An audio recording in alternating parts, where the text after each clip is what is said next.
aí, turminha, tranquilidade, suavidade na bagaceira?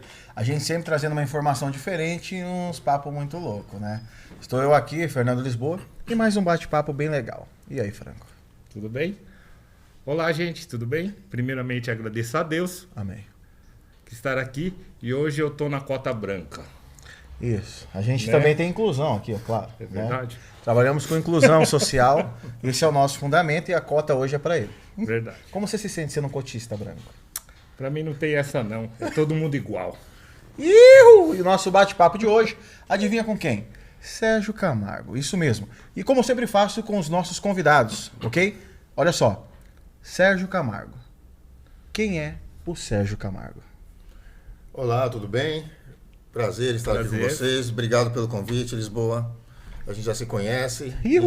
E pela primeira vez a gente esteve lá em Brasília, você visitou a Palmares. Top. Foi muito bacana, autografou seu livro. Obrigado. Guardo até hoje com muito carinho o seu livro e eu quero agradecer a presença aqui. Bom, Sérgio Camargo é jornalista, ex-presidente da Fundação Cultural Palmares, uma pessoa que causou bastante polêmica, né, durante 2 anos e meio em que esteve à frente dessa fundação, até então desconhecida, Sim. e hoje é um estado de São Paulo, o meu estado onde eu nasci. Que bacana. Você é de São Paulo mesmo? Sim, São Paulo capital, na Sabe- região de Santana, Zona Norte. Que legal, pensava que você era carioca, você acredita? Muita gente acha, sabia? Não sei porquê. É mesmo. Curioso. Nunca dizem que eu sou paulistano. Ou 90% carioca e alguns baiano. O pessoal me confunde muito com baiano e fala, mas eu sou paulista, baiano. Falei, mas a minha mãe é baiana, tudo misturado. tamo- Minha mãe tamo em era de casa. Salvador, era baiana. Que legal. Isso é realmente E eu sou muito estrangeiro. bacana. Você é cota branca. É, a cota branca hoje. É o nórdico. Ô Sérgio, Zumbido, eu não sabia o que era isso. O povo só foi realmente entender quando começou a haver aqueles debates de nossa, mas o negro fazendo isso? Verdade. Porque eu me lembro que lá no início de 2017, 14, quando eu comecei na internet, eu falava do presidente Bolsonaro, me recordo, e as pessoas me rotulavam como assim, pô, você é negro pobre e apoia esse cara? Porque minha mãe, ela é quilomba, descendente de quilomba, tá? Negra, Uhum. e foi ex-prostituta. Mas o meu pai, branco, português, era o cafetão da minha mãe. Uhum. E abandonou, acabou deixando ela com 7 filhos. E a gente, por morar em áreas simples, a gente acabava sendo induzido, né? Não, o pessoal canta aquela historinha e a gente finge que acredita. Mas nunca chegou ninguém lá da negritude. Vem aqui, negra, a gente vai ajudar você, negra, vamos ajudar os seus filhos negros. Sim. Ninguém nunca apareceu. Como que é isso? Porque eu não entendia. O que significa isso? Porque eu passei a conhecer quando você entrou mesmo ali de cara. Eu fiquei olhando, rapaz, mas não é pro negro e estão perseguindo o negro? Pois é. Isso é muito interessante, essa sua pergunta. A Palmares foi fundada, criada em agosto de 1988, como uma reivindicação do movimento negro no governo José Sarney. O movimento negro, então, nessa época, ele já havia se tornado um movimento marxista, um braço da militância da esquerda, tá, dedicada a incutir nos negros a mentalidade de vitimização. Então, lá atrás já o movimento negro porque queria ter a sua própria fundação. Não que eles se importassem com a cultura negra, verdadeiramente. O que Sim, eles do vitimismo, precisavam né? é de um local para doutrinar negros e também, ao mesmo tempo, conseguir recursos para a própria militância Entendi. e para aqueles acadêmicos e artistas protegidos ou preferidos da militância de esquerda negra. Então o movimento ele conquistou, digamos assim, essa fundação, recursos, houve uma lei, a Fundação Palmares foi criada e durante 30 anos ela atuou na obscuridade. Caraca, mano. Totalmente desconhecida do Brasil. Ninguém verdade. sabia o que era a Fundação Com Palmares. certeza, nem 30 ouvia falar, anos, né? mano. Eu mesmo, quando fui convidado para trabalhar lá, não sabia para onde estava sendo convidado. Rapaz. Eu fingi que sabia e depois que desligaram o telefone, eu fui pesquisar no Google. O que é isso? Onde é Aí que eu você vou tomou parar? um susto, né? Eu não sabia o que era a Fundação Palmares no final de 2019. Uau. Então, ela tornou-se realmente famosa, conhecida no mundo, no Brasil inteiro, após a minha nomeação. Em razão das medidas saneadoras que eu tomei, em razão do impacto dos meus pronunciamentos em redes sociais e do saneamento moral e financeiro que eu promovi na instituição. O que o movimento negro não esperava e sequer imaginou, nem nos seus piores pesadelos, é que um dia surgiria no Brasil um negro conservador, de direita, apoiador de Jair Messias Bolsonaro, para presidir a Fundação Palmares. Lascou tudo. Como que foi o convite? Assim? Como que foi o convite? O Roberto Alvim, então, secretário especial da Cultura, Isso. já no primeiro ano, né, do governo Bolsonaro, precisava de um negro de direita para presidir a Palmares. Uau. Eu já estava, então, nessa época, há cerca de um ano, né, fazendo minhas postagens em redes sociais. Entendi. E já era relativamente conhecido naquela militância conservadora, né, de direita, apoiadora do nosso presidente.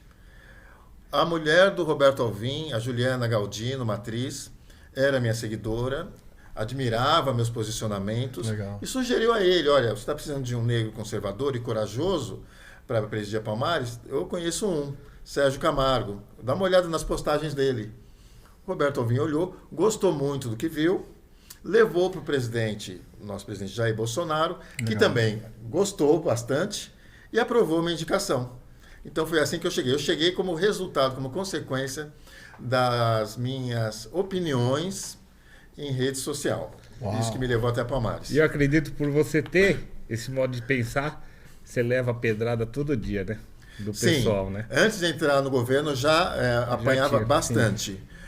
A esquerda não admite, agora voltando à sua questão, a esquerda não admite que um negro não seja esquerdista.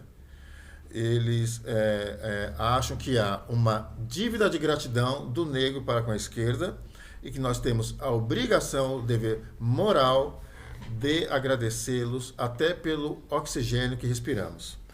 É uma postura extremamente autoritária, Exato. arrogante, intolerante, uma postura também racista, Sim, deles tá? mesmo. De imposição de um posicionamento político único ao ser humano só porque ele é preto. E aquele negro que ousa discordar da cartilha vitimista da esquerda, da sua cartilha marxista, que prega uma oposição, uma guerra racial preto-branco, qualquer um que ouse discordar desse credo é taxado imediatamente de traidor da raça negra, vergonha dos pretos, capitão do mato. Agora quando fala Capitão do Mato, porque eu vi que você foi bem perseguido e passou um processo difícil, só que eu não vi aqueles lá mexeu com todos, né? Parece que quando você é negro e tem um pensamento diferente, a manada, mas eu entendo porque a manada tá assim, porque é 30 anos, né? É 30 anos de mensagem subliminar, de imposição, de leitura, de livro. Você vai criando aquele curralzinho ali em torno, né? Quem pensa diferente é o cara que a gente tem que abater. Qual foi o momento mais difícil assim, de perseguição? Porque nós estamos falando de um negócio sério. Negro, perseguindo. Sim. Você tá vendo? Olha o ponto que muito virou. grave. Sim. Nós somos irmãos. A que ponto chegamos? Nosso sangue é igual. Se ele cortar aqui é vermelho. vermelho, Se sangrar aqui com se certeza. sangrar aqui é tudo igual. Você entendeu? Então não faz sentido. Cortar pedra depois ninguém em cima embaixo. Nós sangramos iguais. Como que foi pra você? Qual foi o pior momento ali que você fala, cara, treta? Tá difícil, né? O movimento negro que comandava Palmares é extremamente racista. É preciso dizer. São pretos racistas. Nossa. Eles não admitem que um negro pense de forma autônoma e diferente. Caramba. Essa a verdade. E eu senti isso na pele durante os 2 anos e meio que eu estive à frente da Palmares. A fundação, o prédio da fundação foi invadido pelo movimento negro já nos meus primeiros dias no cargo. Tentaram me agredir. Eu fugi pelos fundos. Caramba. Sim, Só por pensar diferente. só por pensar diferente. Na semana seguinte, fui suspenso por uma liminar da esquerda. Passei 3 meses fora do cargo porque a esquerda não admitia a minha forma de pensar. Caramba, mano. Um negro que não reconhece Zumbi como autêntico herói da população negra brasileira, um negro que é contra o Dia da Consciência Negra, um negro que acha que cotas não devem ser por raça, mas sociais. Também. Todos esses meus posicionamentos geraram uma reação muito forte dessa militância e eles realmente vieram para cima com tudo. Graças ao apoio e confiança do presidente Jair Bolsonaro, eu fui mantido no cargo. Mas os ataques, eles em momento algum cessaram. Eles vinham tanto de políticos do PT e do PSOL, quanto da mídia e também ataques judiciais. Uau. Eu fui alvo de em torno de 40 ações judiciais e administrativas. Caramba. Enquanto estive na Palmares. Foram tentativas insistentes, reiteradas, de me derrubar do cargo via justiça. A minha suspensão de 3 meses foi revertida. Entendi. Demorou um tempo absurdamente longo, 3 meses foi muito tempo, mas caiu finalmente. No entanto, a perseguição prosseguiu o tempo todo. Quando eu deixei a Palmares, em março desse ano, para vocês terem uma ideia, eu estava proibido pela justiça de nomear e exonerar cargos de confiança. Isso é uma aberração jurídica. Meu Deus. Como é que pode um presidente de uma fundação não poder nomear Que é o mínimo, aqueles que vão prerrogativo. compor sua diretoria, sua coordenação técnica? Caraca. Eu saí nessa condição da Palmares. Entendi. E explica pra gente, pra pessoal que não entende, que não sabe, aliás, quem foi Quilombo dos Palmares? É legal falar por causa do nome da fundação, não é? Era o nome da fundação, não era? A Fundação Palmares é uma homenagem ao Quilombo dos Palmares, que existiu no século XVIII, na Serra da Barriga, em Alagoas. No estado, hoje é o estado de Alagoas, na época era Pernambuco. Sim. O seu líder, vamos dizer assim, mais famoso é Zumbi dos Palmares. Uma figura que comandou de maneira bastante autoritária aquele quilombo, um homem que escravizava negros, que raptava mulheres e que também perseguia inimigos políticos, chegando ao ponto de mandar executar o seu tio, Ganga Zumba. Então, Zumbi dos Palmares é, na verdade, o verdadeiro homenageado da Fundação Palmares. Não se sabe praticamente nada sobre a vida de Zumbi dos Palmares. Ele é praticamente um fantasma.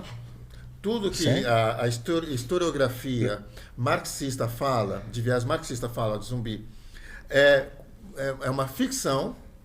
Ele é, na prática, uma construção ideológica da esquerda para cultuar uma ideia de negro permanentemente rebelde, feroz, que se volta contra o branco. Caramba, mano. Que louco. E a gente não sabia disso. Claro que não. Sabia. Não, É passado de uma forma pra gente totalmente errada, né? essa história Como do Zumbi dos Palmares, é, a verdadeira história precisa ser contada. Eu publiquei 3 artigos assinados por acadêmicos no site da Fundação Cultural Palmares, e os 3, na semana seguinte, foram tirados do ar porque falavam verdades sobre Zumbi dos Palmares. Foram censurados e estão até hoje fora do ar do site da Palmares. Porque o movimento negro ingressou na justiça contra aqueles artigos escritos por um professor de história e uma professora de linguística, que apenas diziam verdades históricas, o pouco que se sabe sobre o Zumbi, que ele de fato escravizava negros no quilombo. Isso é fato, reconhecido. Então pegaria muito mal, porque se traz o cara como herói e ele escravizava o próprio negro, não faz sentido. Pois é, que sentido faz? Que libertação é essa?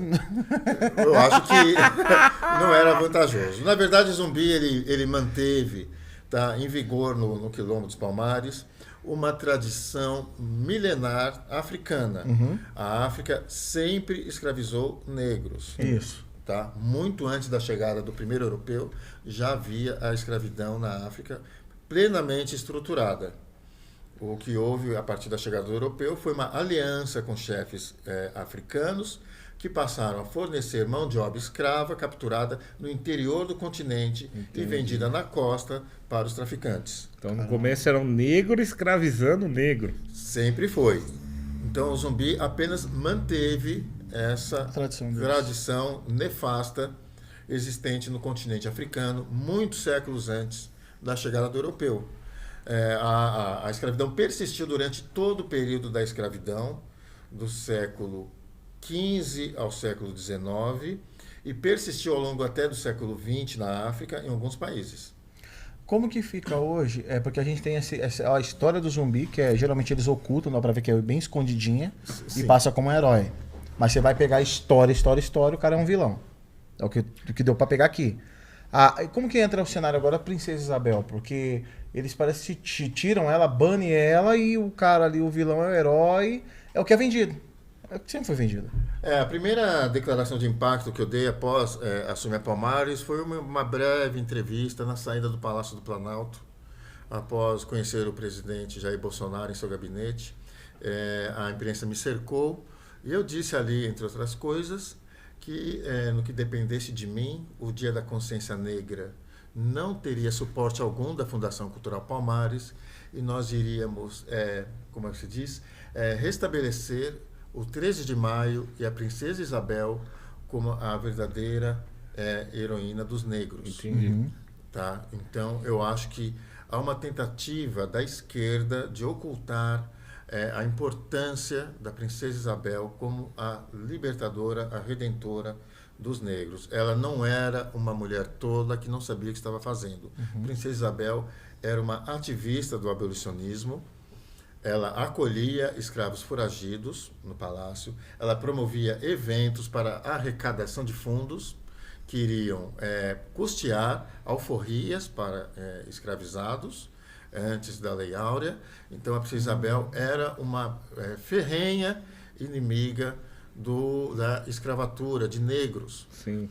E ela assinou a Lei Áurea com a intenção de que houvesse algum tipo de reparação para a população negra. Infelizmente, o Império não teve força política naquela conjuntura em que foi assinada a Lei Áurea de levar os proprietários de escravos, os barões do café, a dar algum tipo de assistência a essa população recém-liberta. Lamentavelmente, de fato, eles foram entregues, de certa forma, pode dizer assim, à própria sorte após a assinatura da Lei Áurea. Mas não foi por vontade da Princesa Isabel.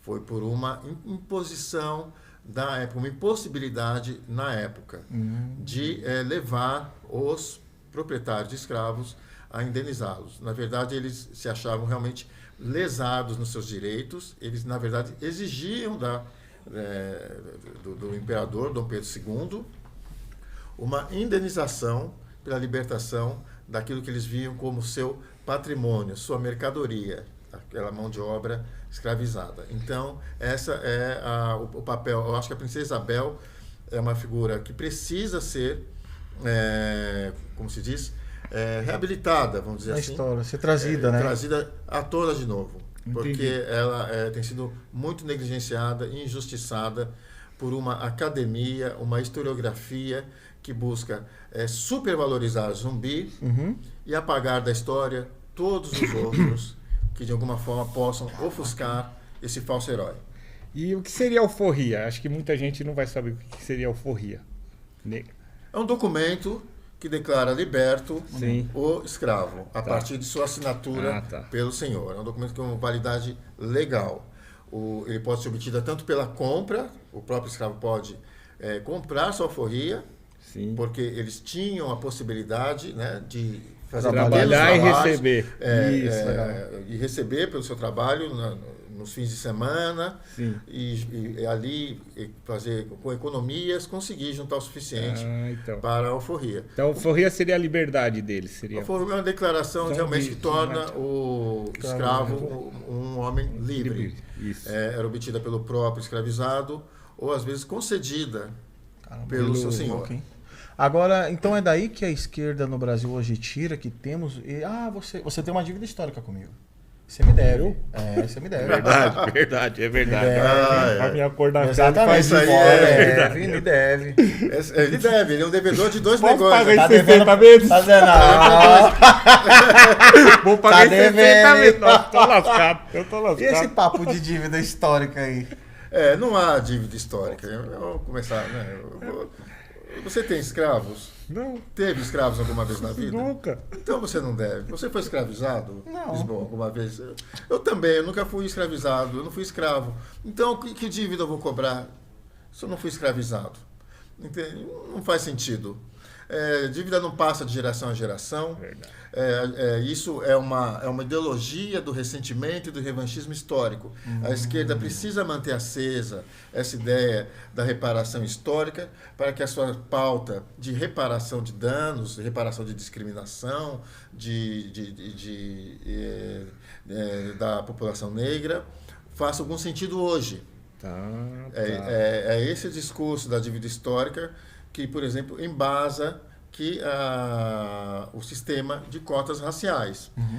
O argumento o negro foi historicamente discriminado e prejudicado pelo branco.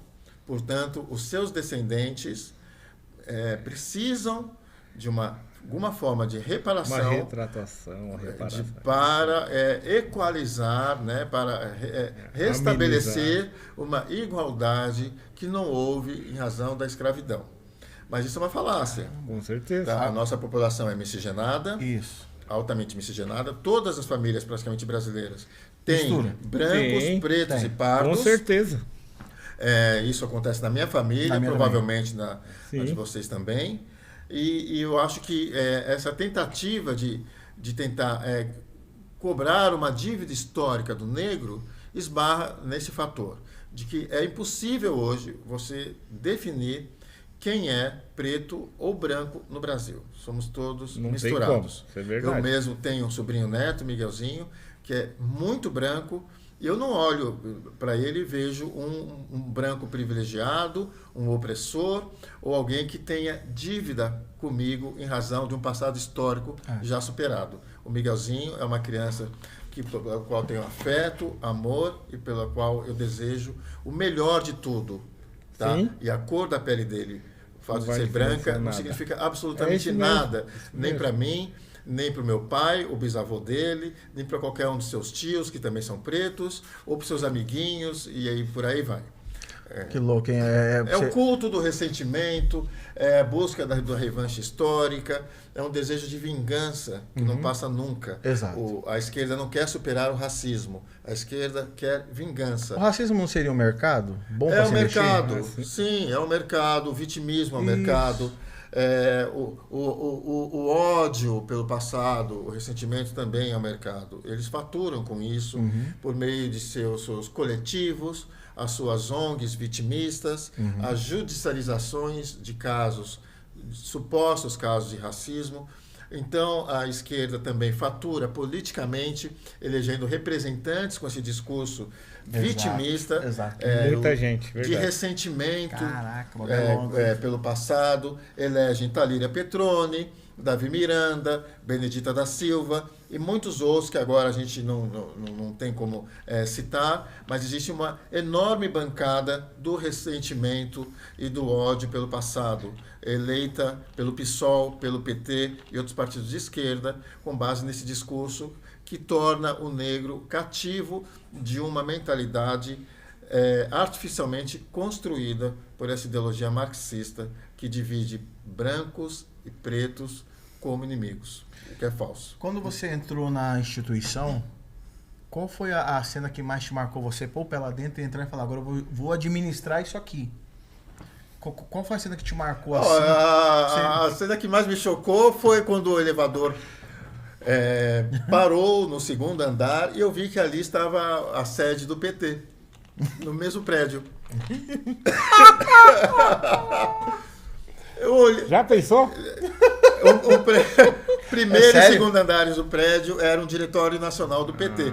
Quando a porta do elevador se abriu, o que eu vi nas paredes? Estrelinhas do PT forrando todas as paredes. Tudo vermelho. Tudo fundo branco com estrelinhas vermelhas. Meu Deus. Aquilo ali me chocou muito. Me assustou até. Porque eu vi que eu estava ali no Covil dos Lobos. Você ia ter um desafio muito grande, né? Muito maior do que eu podia imaginar. Entendi. Aquilo ali foi assustador para mim. Foi Imagino. logo no primeiro dia, tá? No primeiro dia. Eu desembarquei em Brasília e fui direto para a sede da Palmares com Roberto Alvim, então secretário da Cultura. E nós tivemos... Nem ele sabia. Ele também ficou assustado. Pô, isso aqui, o PT funciona aqui? Sim, o PT funcionava ali. Caraca, Diretório Nacional. Eu tirei a Palmares desse prédio, onde pagava-se um aluguel superfaturado. Uau! E levei para um prédio da União, Novidade. onde hoje não se paga aluguel algum. Está num prédio da União, cedido pelo EBC. Olha isso. Graças a Deus e ao nosso presidente Jair Bolsonaro. Agora, como que foi essa transição? Foi muito difícil. Mano, você é louco. Porque eu acredito, isso está para ser provado, mas eu acredito que havia um esquema envolvendo o aluguel superfaturado que a Palmares pagava, em contrapartida, um aluguel com valor muito abaixo do valor de mercado que o PT pagava no mesmo prédio. Eu levei esse caso para a CGU e tudo está sendo devidamente analisado e investigado. É apenas uma suspeita, não posso cravar. Mas se nós pagávamos 4 vezes acima do valor de mercado, segundo o laudo da Caixa Econômica Federal, por que o PT pagava ali um valor apenas simbólico no mesmo prédio? Ih, mano. É estranho. Quanto que era de aluguel lá que a Zumbi pagava? Consumia por ano 3 milhões de reais, hoje estaria em 4 milhões de reais, para um orçamento de 12 milhões. Consumia muito do nosso orçamento. Esse dinheiro deixou de ser gasto em aluguel e hoje ele está sendo aplicado em projetos culturais e também na atualização da própria Palmares, né, da sua DTI, na aquisição de computadores, de terminais ali da DTI, coisas do tipo. Agora vem aqui, o orçamento da Zumbi dos Palmares é de 12 milhões? É muito pequeno, é o menor orçamento da cultura. Mesmo assim, o Movimento Negro conseguia tirar bastante ali. Caraca, os caras pagavam 4 milhões de aluguel. 4 milhões de aluguel, para um orçamento de 12. Se não fossem as medidas que eu tomei de tirar Palmares do prédio, de enxugar a folha de terceirizados, a Palmares iria se tornar fatalmente uma instituição falida, cujo orçamento não teria margem para prestar serviço público. Hoje... Iria existir apenas para pagar aluguel, servidores e terceirizados. Acabou, morreu nisso. Acabou. Não presta serviço público, não executa nenhum projeto, porque não tem recurso. Agora, a turminha, dava para tirar vantagem da Zumbi dos Palmares? Tipo assim, benefícios? Dava. Quais foram as capivaras que você mais pegou lá? Mano, ali, você tem aqui? Era uma agência de viagens dos gestores ligados ao PT. Um dos presidentes... eu não posso citar o nome aqui, rapaz, porque ele está sendo notificado. Não, ele está fugindo do oficial de justiça até hoje. Peraí, você achou um sindicato, uma agência de viagem das uma agência. Rapaz, Posso perguntar uma coisa? Agência Palmares. Deixa eu perguntar. Minha vez agora, eu tô na cota, minha vez. Tá bom, pergunta. Tinha funcionário branco lá? Desculpa. A Palmares tinha sim, e pessoas bastante competentes. Ainda bem, né? Mas foi bom você ter tocado nesse assunto. A Palmares era uma instituição profundamente racista também.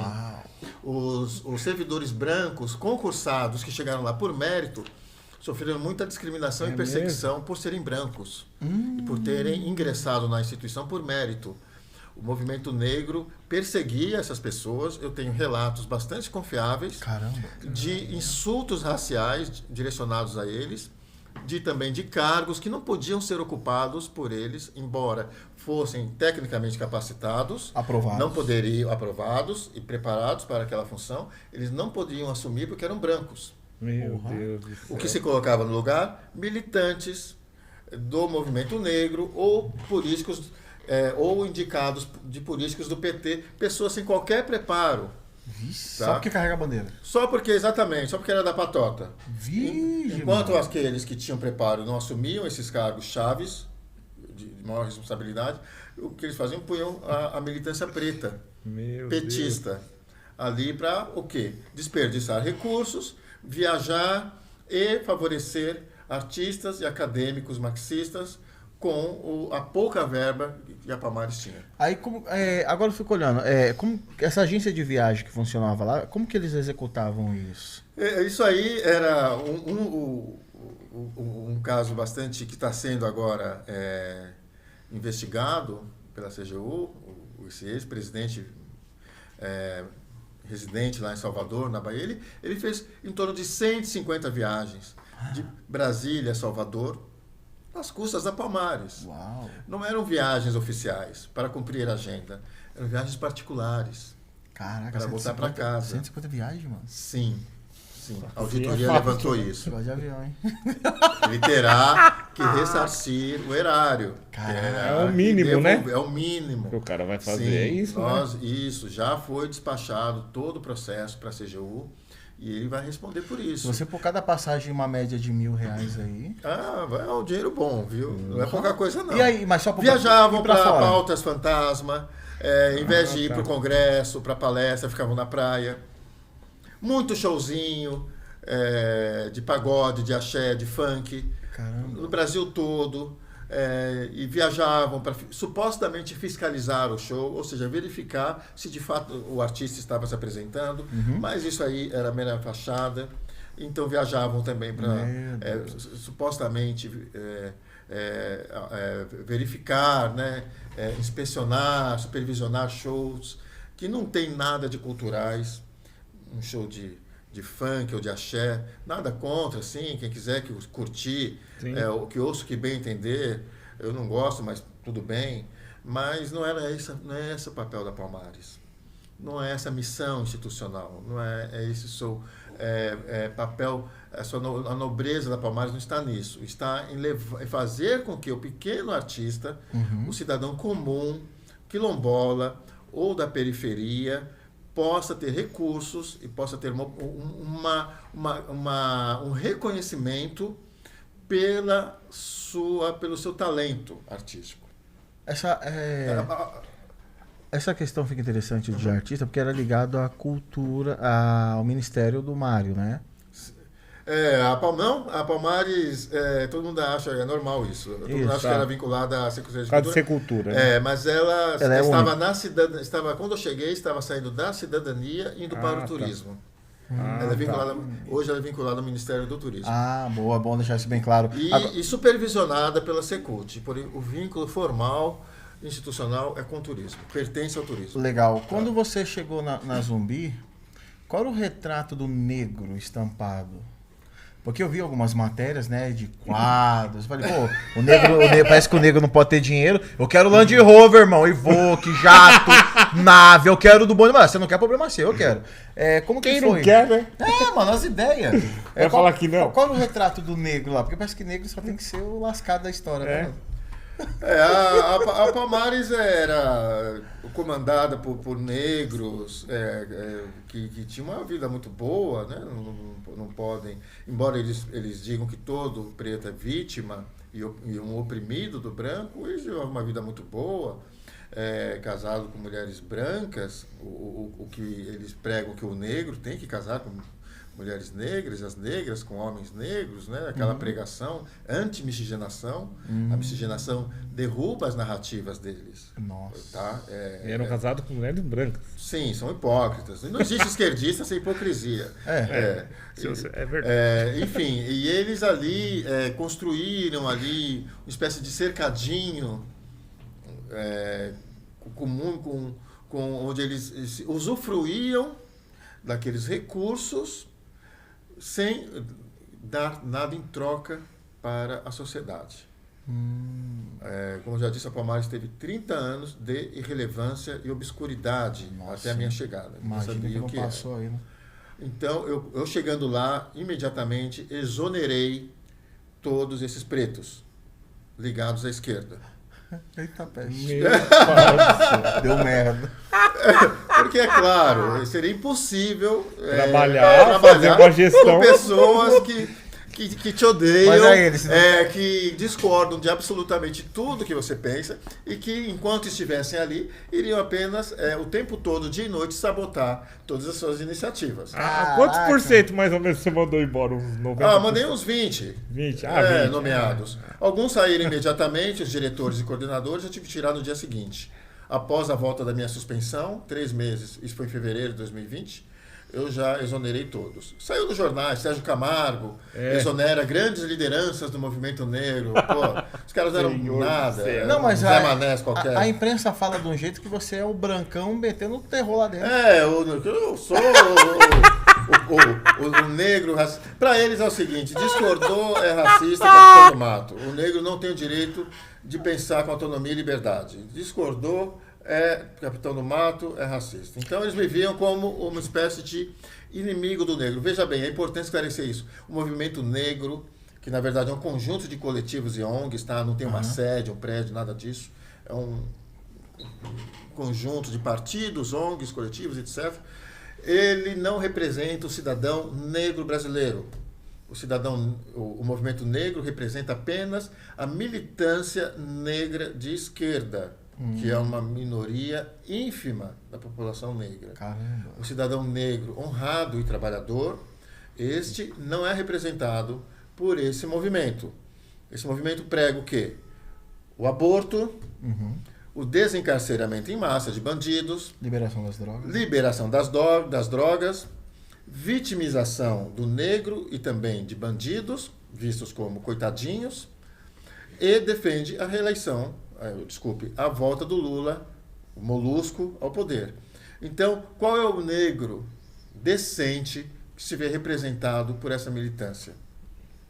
Que quer bandidos na rua. Se o cara trabalha, se ele é um pai de família, se ele vai à igreja, ele não vai se ver representado por essa gente. É uma arrogância do movimento negro se dizer representante do preto brasileiro. Eles representam, quando muito, o PT e o PSOL. São portas-vozes dessa gente. O negro não tem nenhuma dívida de gratidão com o movimento negro.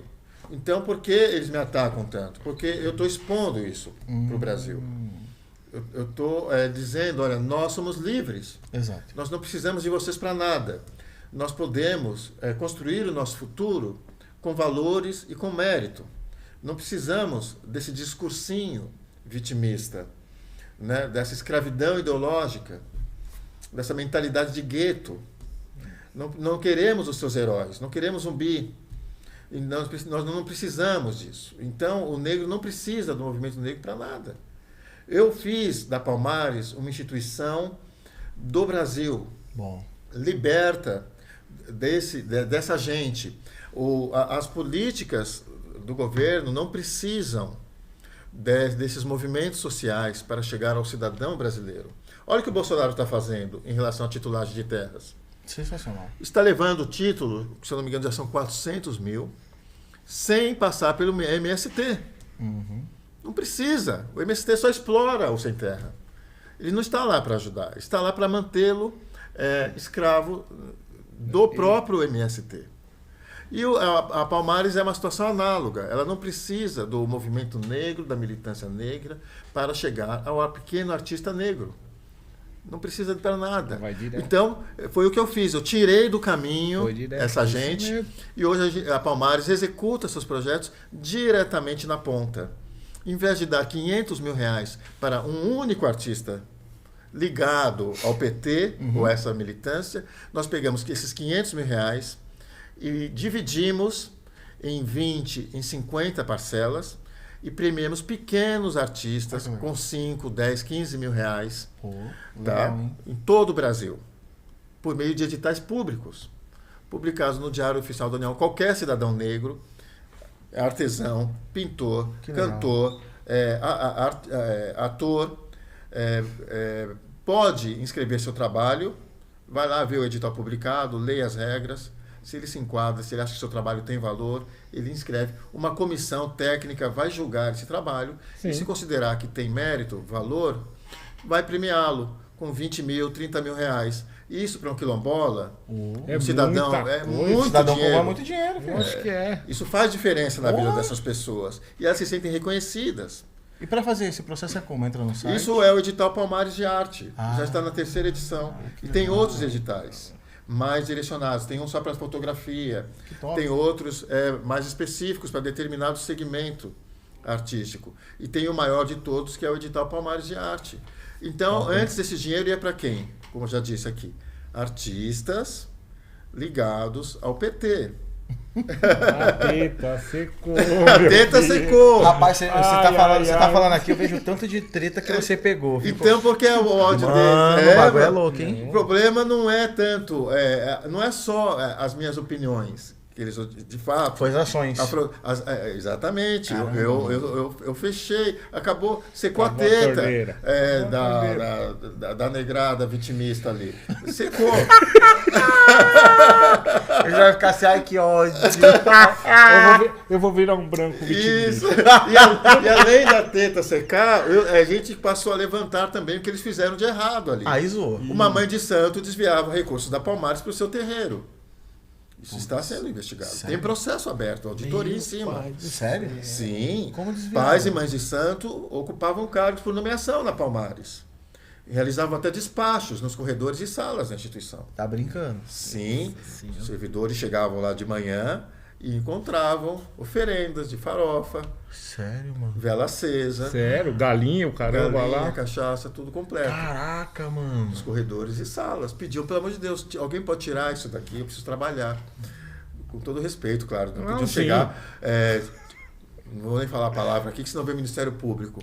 Tira essa daqui. Não, tirem, por favor, porque eu preciso trabalhar. Mas tinha isso na Palmares. Meu Deus. É surreal, cara. Surreal. Olha onde eu fui parar. Rapaz. Tinha, treta, hein? e as pessoas não iam inventar isso, não. As pessoas que me contaram são muito sérias. Tá? Não iam inventar essa história, não. De fato, eram nomeados, desviavam recursos para terreiro, faziam lá seus despachos dentro da instituição. E era isso, a Palmares. Não era um órgão público normal. Caraca, mano. Me acusam de assédio moral, que é uma narrativa, uma mentira, mas assédio sexual corria solto lá. Era muito comum. Caraca. Os mano. caras trabalhavam com a camisa aberta e pés na mesa. Na cadeira, assim, pés em cima da mesa, um barrigão para fora. Então Na era um moral, ambiente terrível. Tinha que ter que mudar de prédio mesmo, hein? Saí, tirei daquele prédio, gravaram minha conversa no gabinete para quê? Na época que eu estava tentando sair dali. Foi uma tentativa de me derrubar do cargo. Minhas conversas foram criminosamente grampearam meu gabinete.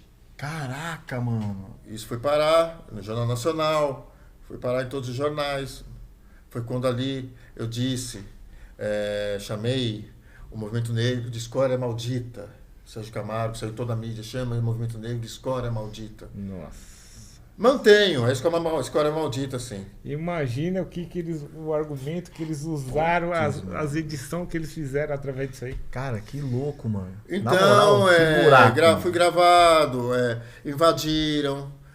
O nosso colega, o Carmona, estava aqui agora há pouco. Aham. Eu trabalhei com ele ali na Esplanada, não porque eu quis trabalhar na Esplanada, mas porque eu pedi para o ministro do Turismo, pelo amor de Deus, ministro, eu estou sendo ameaçado aqui.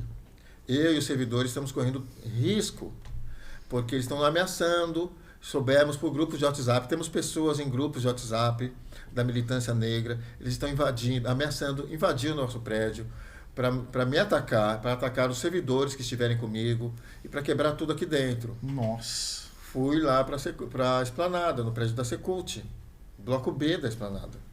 E fiquei lá uns 5 meses. Veio toda a equipe pra cá e o prédio vazio. O prédio ficou vazio. Caramba. O prédio ficou vazio. Até que foi liberado o prédio da IBC, onde está hoje a Palmares. Está sendo reformado e talvez até o final desse ano já seja entregue. Caraca, a perseguição da peste, mano. Foi uma perseguição muito... A Palmares, embora seja pequena, Faz um ela tem um significado simbólico. Isso. Muito forte, muito poderoso para a esquerda. Uhum. Tá? Ele Eu já- derrubei os heróis da esquerda da galeria de homenageados da Palmares políticos, militantes, ditadores africanos, criminosos. Que era tudo da parte de lá, né? Tirei toda essa gente. Eu retirei todos os livros marxistas que nada tem a ver com cultura negra. Retirei e coloquei numa sala chamada Acervo da Vergonha. Esses livros eram desviantes, eram livros de exaltação do crime, eram livros que promoviam a pedofilia. Nossa. Tudo lá. E você... eram livros de Marighella, Mao Tse-tung, Stalin, Lenin, Trotsky, Che Guevara, Caraca. Pol Pot.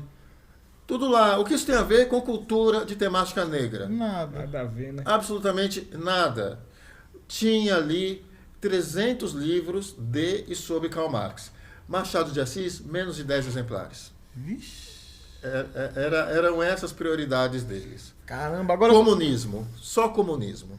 O tempo todo. Era pra colocar na Colocar cabeça, na cabeça enfiar na aquela cabeça mentalidade. aquela ideologia. Ideologia. Exatamente. Um acervo parado nos anos 70, que agora está sendo atualizado, porque há recursos e há uma gestão voltada, de fato, para a cultura, não para a doutrinação ideológica, como era antes. Hoje, como que fica? Porque esses livros que estavam lá, que não dá identidade à história e à base que eles defendem, que são os negros brasileiros, aquela história valorizada, né? Parece que eles querem apagar uma história e criar uma nova história. Exatamente. Apaga essa, cria uma nova história e a nova narrativa. Na verdade, eles criaram uma história falsa, né, da escravidão, uma história falsa do negro, uma história que coloca o negros, né, como numa condição de alguém que tem que sempre sentir raiva, tem que estar sempre ressentido e magoado, ou sentindo um rancor, porque tem sempre alguém que está oprimindo e criando obstáculos à sua felicidade, né? Então, a Palmares era um núcleo de propagação dessa mentalidade vitimista. Era muito ruim. O que eu encontrei lá foi muito ruim mesmo. Eu peguei uma das maiores pedreiras que tinha ali no governo Bolsonaro naquela época. Basta ver o que eu passei, basta jogar meu nome aí no Google para vocês verem tudo que aconteceu. Não são centenas, são milhares de coisas com viés negativo que saiu na mídia. Mas não conseguiram. Não conseguiram. Eu fiz uma gestão séria, um trabalho sério, honesto, tecnicamente muito bem orientado. Eu tive a felicidade de ter uma chefe de gabinete, que era uma servidora muito íntegra e muito competente, técnica, que graças a Deus eu mantive. Foi um dos poucos cargos importantes que eu mantive quando cheguei lá, porque ela me causou uma boa impressão. Legal. A Conceição, e ela me ajudou muito, porque eu não sabia nada de gestão pública. Meu chefe de gabinete é aquele que lê tudo antes que o presidente assine. Isso mesmo. É o filtro. É o filtro final.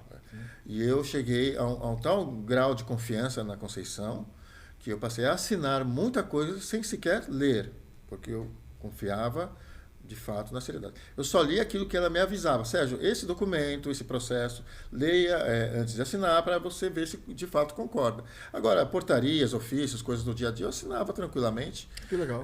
O tal grau de confiança. E eu tenho que dizer, a Palmares tinha servidores, e tem até hoje, pessoas sérias. Ótimo. Eu, quando cheguei lá, achei que era 100% gente... Eu perguntei quanta gente você mandou embora de lá. Não, né? o problema estava localizado, sabe onde? Nos indicados do PT. Tá. Nos comissionados, Entendi. aqueles de nomeação política.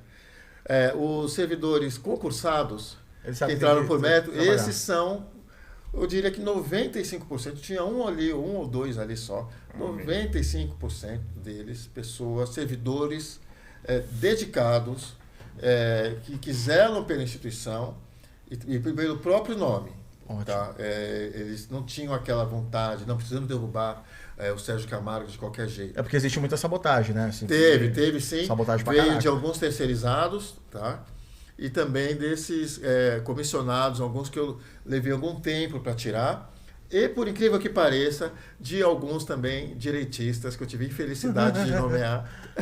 Que merda. A exemplo do Bolsonaro, que também enfrentou traíras, não é? Monte lá no Planalto. Eu também tive os traíras dentro da Palmares. Pessoas que eu nomeei foram Você as que, não mais, imaginava, as que né? mais causaram problemas e danos na minha Puta gestão. merda. Foram essas pessoas da direita que eu tive infelicidade, que eu julgava que eram bolsonaristas, Na verdade é um filtro, patriotas, né? Tá batendo um filtro. mas o né? problema está no caráter. É isso. Com certeza. Já Tá? Falou tudo. Não está exatamente no alinhamento político. Isso mesmo. Eu não vou mencionar nomes aqui, porque há uma ação em andamento, saiu do Supremo, estava na Justiça do Trabalho, foi para o Supremo, do Supremo para a Justiça Federal. Agora voltou para o Supremo e talvez, eu não sei para onde vai agora, está indo e vindo. Então eu não vou mencionar nomes, mas essas pessoas que geraram essa ação trabalhista, que foi até motivo de uma matéria muito caluniosa no Fantástico. E Eles vão usar tudo, né? usam de Usam tudo. Eles criam narrativas, a narrativa Eles vendem. gera uma ação na justiça por conta do ativismo. Os caras vão em cima da narrativa e não Narrativa do fato de fato, né? Que não tem fato, não tem verdade. Exatamente. Ah, falaram só na imprensa. Vão pesquisa. criando, o Sérgio assedia moralmente, tortura psicologicamente todo mundo. O que eu fiz? Eu desaparelhei a Palmares. Queria que eu trabalhasse com pessoas que eu não confio? Claro que não, ninguém faz isso. Pô, ninguém faz isso, porque eu ia fazer. Quando eu estive no prédio, eu vi que você colocou uns quadros, porque eu vi a salinha da vergonha. Aqueles livros ali, você não pode dar fim neles, você tem que ficar naquela salinha. Não, o acervo da vergonha é resultado do quê? De uma readequação de acervo. Toda instituição cultural pode e faz isso. É uma mera readequação. A gente descobriu que aqueles livros não têm qualquer relação com a missão cultural da Palmares. Então, Legal. o que vamos fazer com eles? Vamos doá-los para uma outra instituição. Foi essa a intenção nossa. Ah, legal. A esquerda ficou toda ofendidinha. Olha. Surtou. E foi no Ministério Público, que foi na Justiça, o Marcelo Freixo lá no Rio conseguiu uma liminar que nos proibiu de doar esses livros. Aí você fez o... Aí o que eu vou fazer então? Foi um presente. Obrigado, Freixo. Muito obrigado. Pegamos esses livros, colocamos numa sala à parte e etiquetamos ali Acervo da Vergonha, com a estrela do PT, no meio a foice e o martelo. Se eu for lá, vai ter essa salinha lá. Aí você entra lá, vem companheiro, você vai onde? Eu vou na sala da vergonha. Quer dizer... Acervo da Vergonha tá lá. Então a gente fez como é que se diz? já que não pode doar os não pode livros, doar, vamos fazer a salinha. salinha. Inclusive, Vou deixar em destaque o Ministério Público reabriu, mais uma vez, ingressou na Justiça com uma ação, uma representação, aliás, me acusando de censura. Mais uma vez estão sendo acusados. Mas não há fundamento algum. Narrativa. É uma mera readequação. Os livros estão lá muito bem cuidados, tá?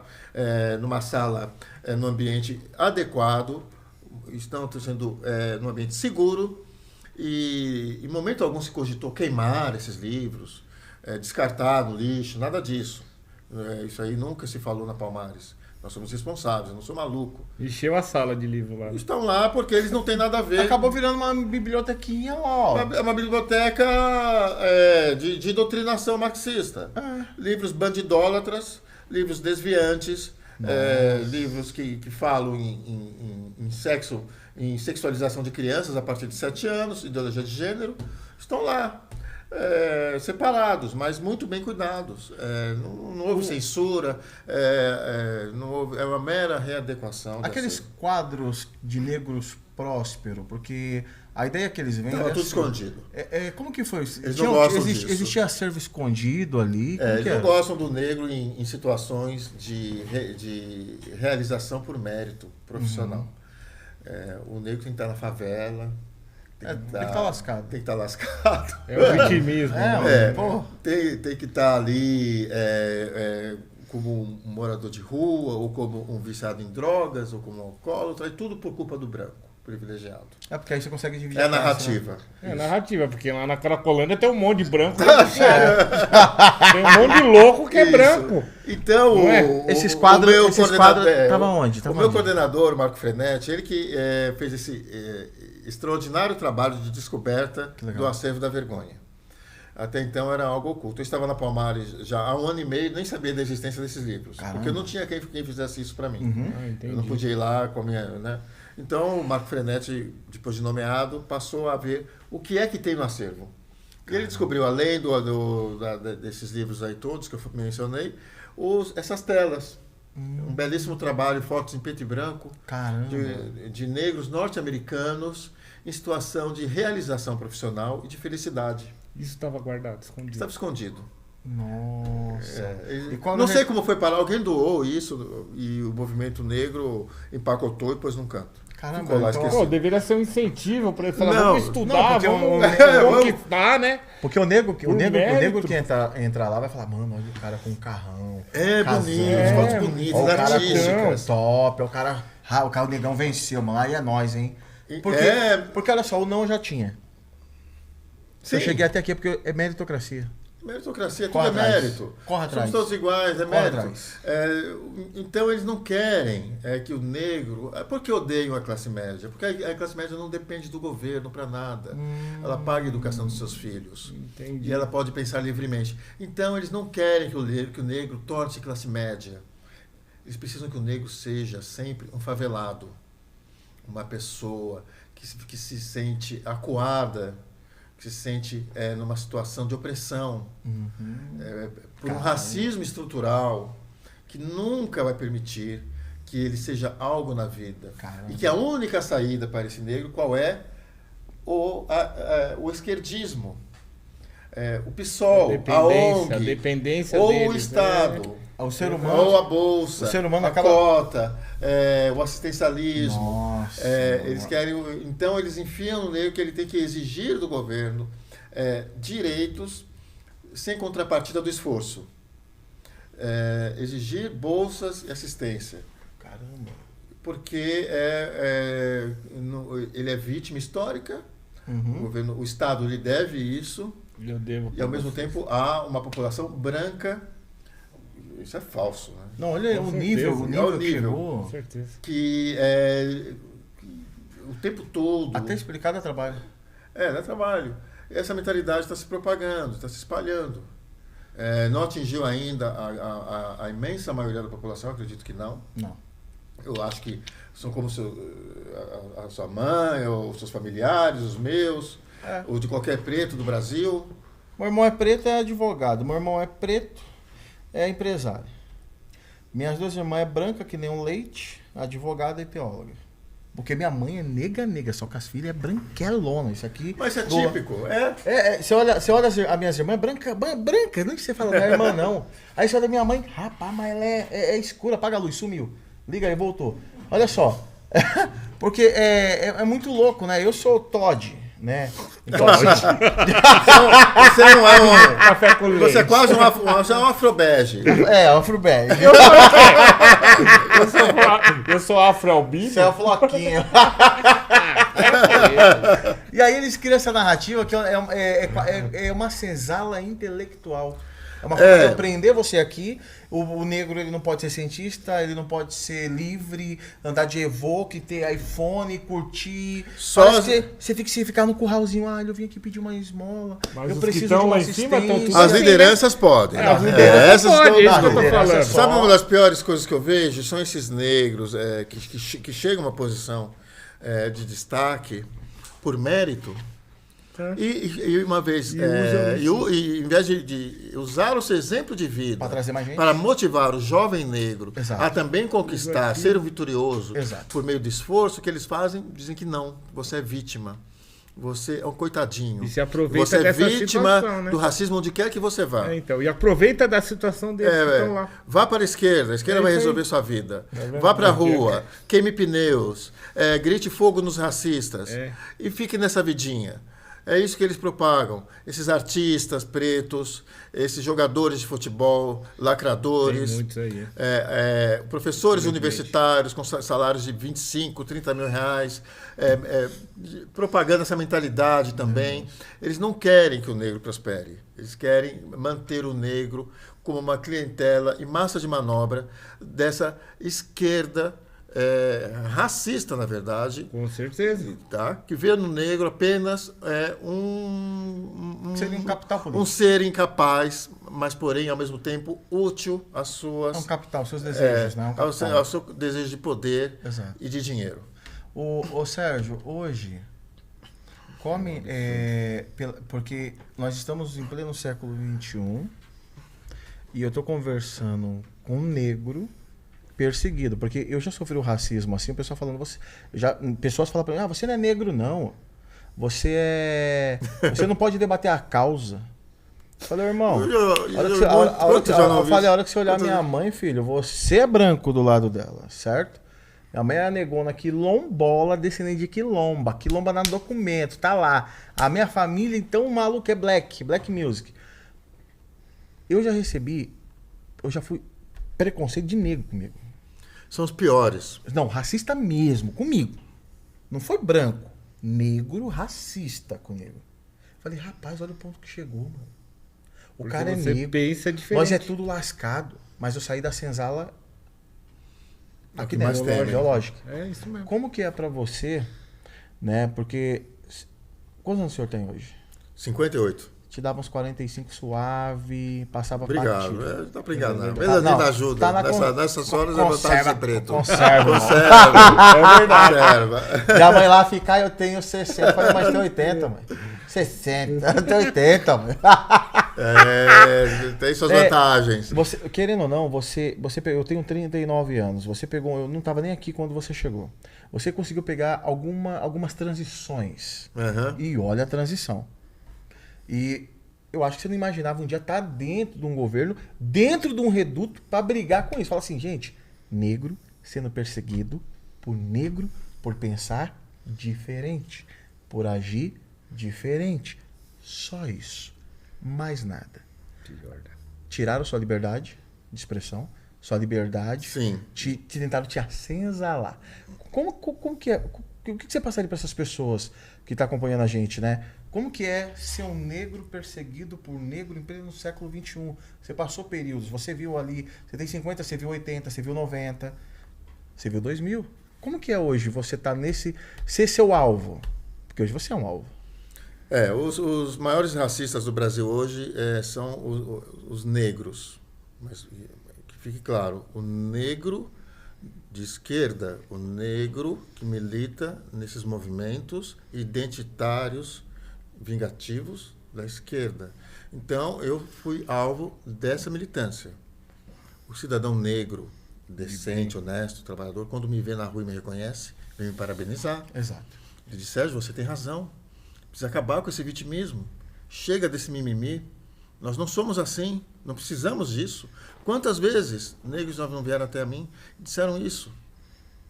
Então, eu descobri, então, um fenômeno novo que até então eu não sabia que existia. O do negro racista. Do negro que odeia negro porque acha que o negro tem que ser um escravo da esquerda. Um negro que pensa com autonomia, que não depende de cartilha, esse negro é renegado. Realmente, esse foi um fato novo para mim. Eu nunca vi com bons olhos o movimento negro, por uma razão de educação que eu recebi da minha mãe. Uhum. Basicamente, uma educação muito conservadora, muito cristã, desde a minha infância, ao longo de toda a vida. Minha mãe faleceu em 2015. E eu recebi essa herança, vamos dizer assim, cultural e moral da minha mãe, do meu pai também. E eu aprendi a pensar e a ver as pessoas e a considerá-las pelo seu caráter. E descobri que, após assumir a Palmares, que para o movimento negro, só a cor da pele e a concordância, a submissão importam. É uma coisa de vincular suas escolhas ao seu tom de pele. Eu acho que não há nada mais racista do que isso. do que você reduzir uma pessoa a sua pigmentação e não deixar qualquer margem de escolha, a não ser que ele assuma as consequências de ser renegado na sua dignidade, na sua honra como negro. Foi o que aconteceu comigo. Então, mas eu, graças a Deus, sou uma pessoa que tem profundas convicções. O meu conservadorismo deriva da educação que eu recebi dos meus pais e da minha observação da realidade.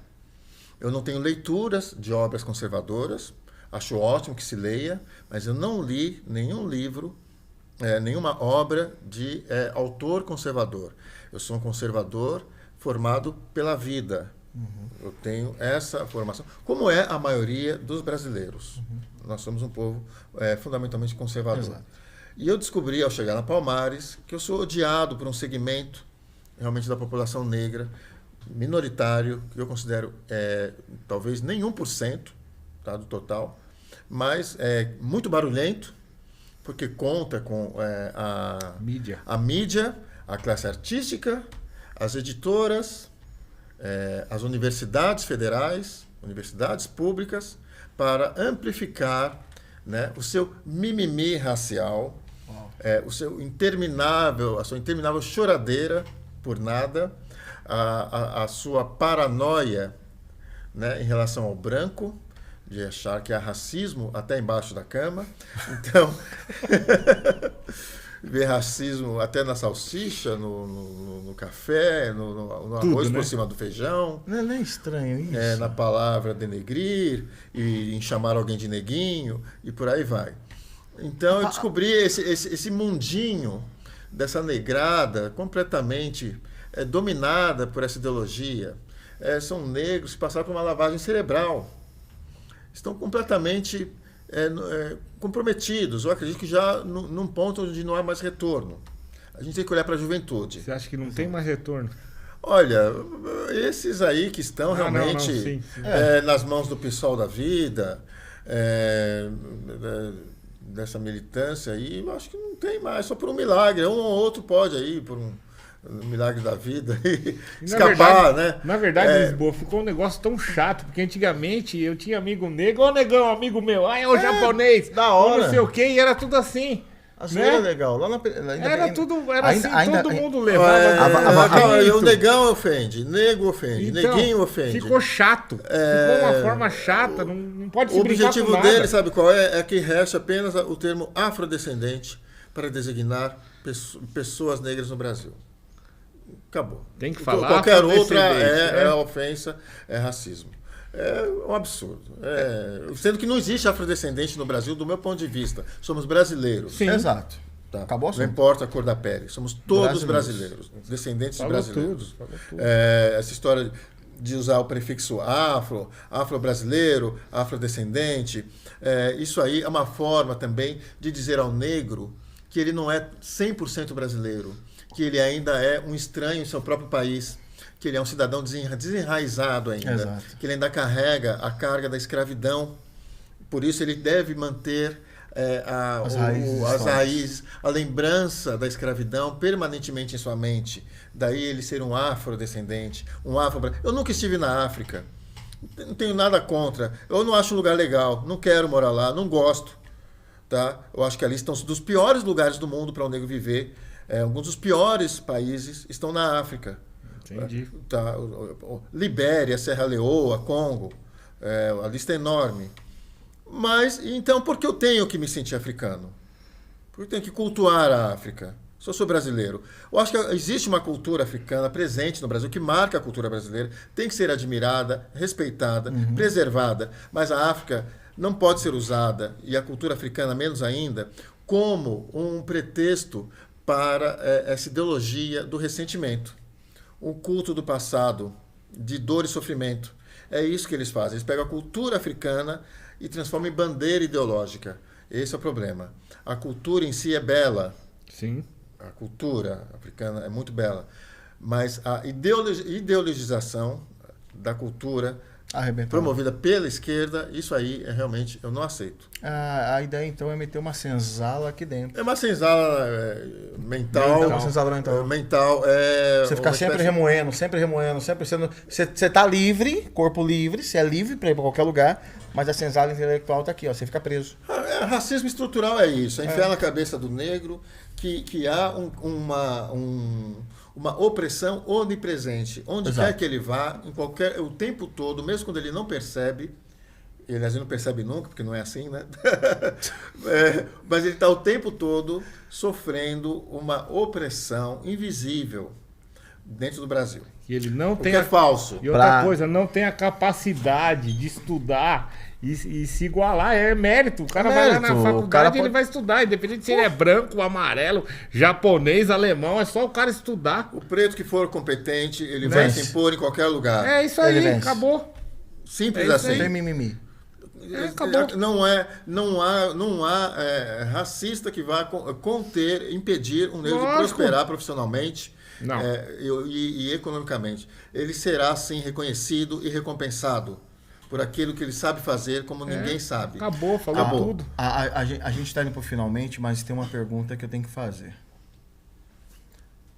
Sérgio Pessoa, né? E gestor. Como que é trabalhar com o Bolsonaro? É ótimo.